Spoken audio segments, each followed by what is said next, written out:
Hello all! So I just saw the very, and I mean very black horror comedy Even Lambs Have Teeth.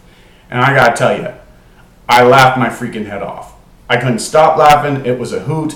It was hilarious. It was just freaking blasted. Very silly, very funny horror comedy. And if you would have told me yesterday that I would have found this horror comedy funny, I would probably punch your lights out. I would say it'd never work. That sounds like a horrible idea. That would never be funny. That's just ridiculous. How could you possibly make that funny? If you had told me this concept of this movie, I would think that would never work.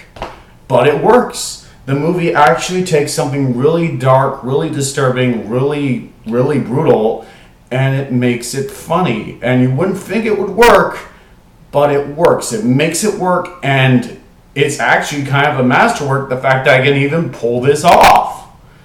So what is Even Lambs Have Teeth, and why is it comedic gold, and what's this controversial topic that it tackles? Well, Even Lambs Have Teeth is pretty much a parody, a spoof of disturbing horror movies, specifically rape and revenge horror films, like Last House on the Left, I Spit on Your Grave, Hard Candy, Teeth, and countless others. It's a surprisingly common horror subgenre of basically this person, usually a woman, gets attacked and horribly brutalized by these bunch of guys, and then she gets revenge and kills them all in extravagant ways. And you tell this to one group of people, and they'll tell you that's misogynistic. It's just an overly long rape scene at the beginning and then a supposed revenge to make up for it. It's totally making light of super serious issue. That's not cool. And you tell the second group about this concept, and they'll tell you, well, she gets revenge at the end, she actually gets justice, and she gets payback, which is not something that typically happens in real life. This serious issue is not treated serious in real life. So this crap is empowering. That's what that is. And there's actually kind of a bit of a divide about whether this is misogynistic and whether it's empowering, and you can kind of go all over with the debate. I actually did a review on I Spit on Your Grave, the remake, and I pointed out it actually got a lot of the things on the topic right. And it actually seemed like the makers had the right intentions in mind. But given how prolonged the rape scenes are in that movie, no one that's actually impacted by that is going to typically enjoy that movie. It's not actually made for the people it says it's made for, and in a very real sense, it does kind of make light of the issue by being that way.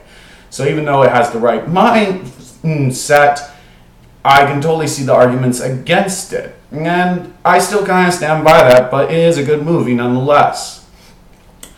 So with I Spit on Your Grave and Last House on the Left being so controversial, you would think a parody, something making fun of the idea of rape, something so serious, and revenge, would be completely controversial and probably next to unforgivable. And how is that even supposed to work as a film? Well, here's how Even Lambs Have Teeth tries to pull it off. The first half of the film is played 110% straight. 110% straight. There is not one single joke in the first half. The two women get kidnapped, they get attacked, they get horribly tortured, they have a horrible experience that no one should go through, like just horrible. Now the movie takes great pains to kind of cut away every single time there's about to be a rape scene. Every single time there's going to be something like that, it instantly cuts away. Because it realizes it doesn't need to show that to get its point across. It's already getting its point across well enough by showing everything else, so it doesn't really need to go the extra mile. It cuts away and basically just shows whatever it needs to get the point across, and then nothing more. After the two women escape from being imprisoned and they start to plan their revenge and take revenge, then the movie completely changes gears and becomes a flat-out comedy. By doing this, the movie ends up making the statement that they don't want to make light of the crime. They show the crime itself in an extremely serious way to say, this is serious, we are taking it serious. They also cut away from all the actual rapes, so nobody can say you're exploiting it and you're just showing off naked women and this is really disgusting. They cut away from all that to show off that, hey, we're not exploiting it, we think this is really serious, we're trying to treat it really serious, and no, we're not trying to sexualize women in such a horrible situation. That would be really icky and ew. We are not doing that. So it cuts away all the really iffy stuff and shows off the actual crime in this really serious, dark light. By doing this, it pretty much tells the viewer, we're not making fun of this topic. We realize it's a dark topic. We realize it's a serious topic. We realize this crap happens. We're not going to make fun of that. That wouldn't be cool. What we are going to make fun of, though, is these silly rape revenge films, because they're kind of silly when you stop to think about them. Like, come on, they're just kind of silly, aren't they? So basically, after the two women escape, the movie completely changes gears and becomes a comedy. The two women turn right around and instantly go into revenge mode. They don't even, have a time to de-stress or come to terms with what happened, or at least get cleaned up or anything. They just turn around and go back for revenge mode, and that's it. They are instantly over what happened. They go straight into a hardware store, and start buying weapons, baseball bats, nails. And while they're buying like big, huge scissors and saws and chainsaws and weed whackers and all this crap, they got these huge smiles on their faces, and they're covered in blood. They're covered in ripped off clothes. And the storekeeper doesn't even find this odd. And they buy the stuff and walk out, and they're freaking carrying countless weapons, and nobody finds it odd. And then they're able to kill off all the killers and completely cover it up because they marathon Dexter once, and they know totally from marathoning Dexter how to cover up murders. It's all in TV. They can just follow that crap and completely cover it up. Every time they kill off one of the people they're getting revenge against, they throw out these extremely dry, extremely witty, extremely silly one-liners that are freaking hilarious. And that's pretty much the whole movie. It has an extremely serious first half, then they escape, then it completely changes gears and becomes a freaking comedy as they track down people, kill them off one by one, and throw out these unbelievably funny one-liners and crack a whole bunch of jokes and pretty much point out that in real life, these women would never be able to get away with this crime. And they'd never really be able to get justice. Because our society really doesn't do a lot to actually try and solve serious issues like this, which is really sad. And it pretty much just makes fun of the whole concept of something so dark, so brutal, being empowering. Like these women, after this happens, they are empowered. They're iconic characters. They're practically Rambo. And they kick a lot of ass. But you wouldn't be empowered after such a horrible thing. And that's the funny element that the movie's mocking. That's what it's trying to make a joke of. The whole idea that you could be empowered over something like this. Because that is a ridiculous idea. So yeah, by having this first half play out so straight, and then by having the second half be so silly, the movie openly says to the viewer, yo, we realize this is a serious crime, and we're not trying to make fun of that crime. We're not bad people. We just think the movies made about the crime are pretty silly when you stop to think about it. Let's just have a laugh about how silly some disturbing horror movies can be when they go all over the top. Let's have a laugh about that. And it works. The movie makes it very clear that it's not actually making fun of the real serious issue. It's just making fun of the movies involved in said issue. And it works. When you watch it, you totally get that the creators of the film do really think this is a serious topic, but just want to make fun of I Spit on Your Grave because they just thought it was a silly movie.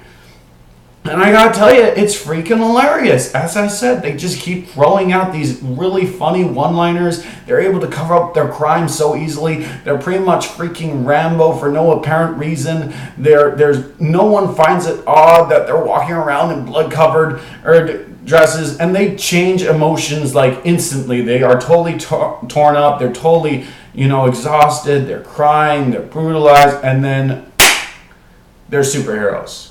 Because that's how it works in these rape revenge films. They just magically become superheroes.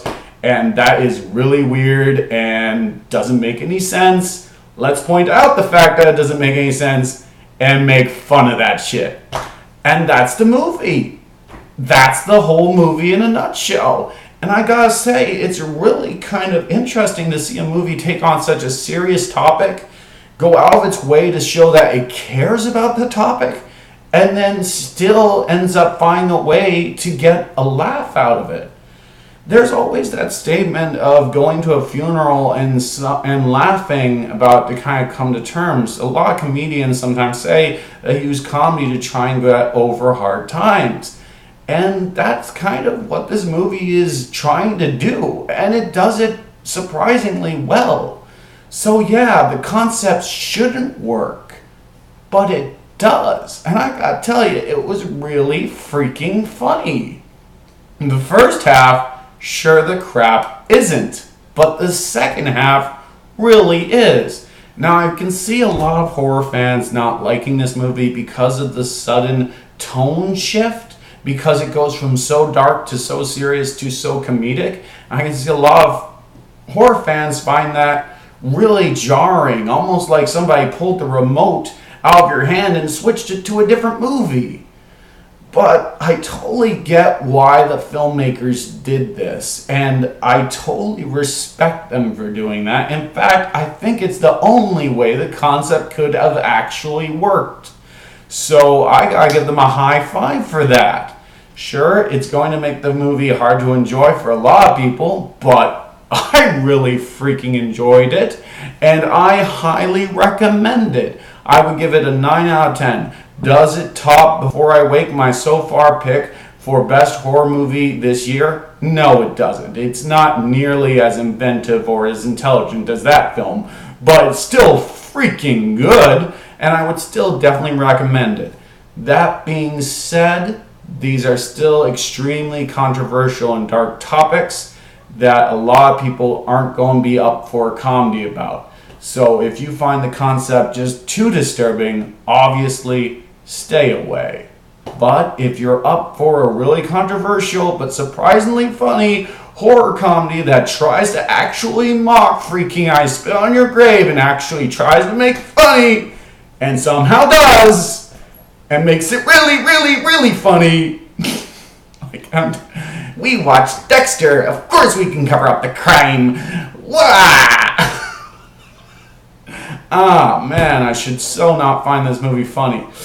But yeah, if the concept sounds interesting to you, check it out. If you're actually a fan of I Spit on Your Grave and A Hard Candy, check it out, because this movie is just a massive parody. And if you're a fan of the movies that it's mocking, you're probably going to enjoy it a lot more.